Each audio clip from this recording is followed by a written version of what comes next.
Assalamualaikum warahmatullahi wabarakatuh.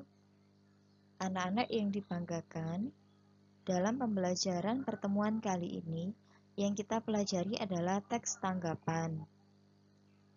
Yang mana sebelumnya teks tanggapan sudah kalian pelajari tentang materi mengidentifikasi dan menyimpulkan informasi berupa kritikan, sanggahan, ataupun saran dalam teks tanggapan.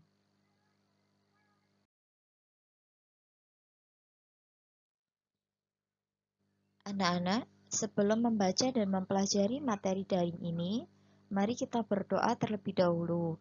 Semoga pembelajaran ini bermanfaat untuk kita semuanya.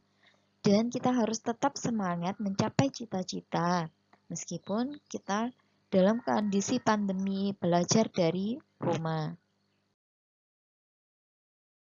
Pertemuan kali ini yang kita pelajari adalah menelaah struktur dan unsur kebahasaan teks tanggapan, di mana pada materi sebelumnya kita sudah mempelajari, mengidentifikasi, dan menyimpulkan isi dari informasi teks tanggapan.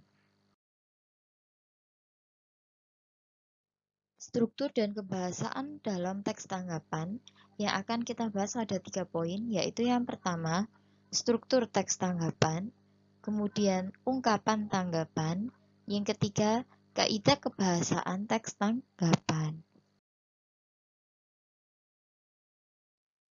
Struktur teks tanggapan terdiri dari 3. Yang pertama konteks, kedua deskripsi, ketiga penilaian. Konteks yaitu berupa penyebutan tentang objek yang kalian tanggapi, baik itu berupa lingkungan hidup, kondisi sosial, keberagaman budaya, peristiwa, fenomena, ucapan, dan perbuatan, atau tentang suatu karya orang lain.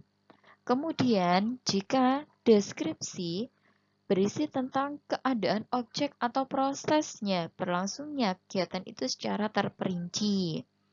Kemudian, dalam penilaian, pendapat tentang objek baik secara positif maupun negatif, tidak terlalu berlebihan ataupun kekurangan.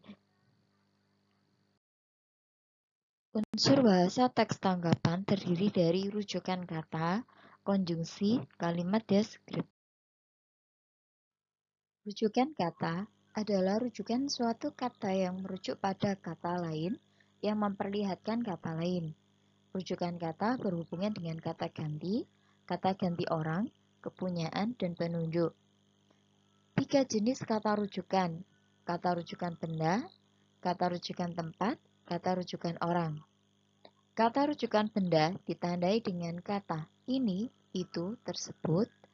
Kata rujukan tempat ditandai dengan kata di sini, di sana, di situ. Kata rujukan orang ditandai dengan kata dia, ia, beliau, mereka. 2. Kalimat deskriptif. Kalimat yang menggambarkan keadaan tertentu suatu objek. Ciri-cirinya bertujuan memberikan gambaran atau perasaan kepada pembaca tentang objek yang ingin diketahui. Berisi kalimat deskripsi yang melambangkan atau menceritakan secara detail sebuah objek. Jenis-jenis kalimat deskriptif. Ada deskripsi waktu, ada deskripsi spasial, ada deskripsi subjektif, ada deskripsi objektif. Yang ketiga ada konjungsi ataupun kata hubung. Konjungsi ada 3 macam, konjungsi koordinatif, konjungsi korelatif, dan konjungsi subordinatif. Konjungsi ini sudah kita pelajari di materi di semester 1 ataupun dari kelas 7 maupun kelas 8. Penggunaan ungkapan yang pertama, ungkapan tanggapan yang menguatkan atau menyetujui pikiran penulis atau pengemuka gagasan. Ungkapan tanggapan yang menolak atau tidak menyetujui pikiran yang dikemukakan penulis. Selanjutnya, ada ungkapan tanggapan yang mengungkapkan sudut pandang orang lain. 4. Ungkapan tanggapan yang menggambarkan simpulan dari data orang lain. 5. ungkapan tanggapan yang menggunakan gaya bahasa ataupun menggunakan majas penghalusan. Terakhir, ungkapan tanggapan yang menggunakan kata bilangan atau urutan informasi. Demikian materi menelaah struktur dan unsur kebahasaan teks tanggapan.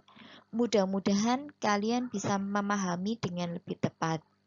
Kurang lebihnya, terima kasih. Wassalamualaikum warahmatullahi wabarakatuh.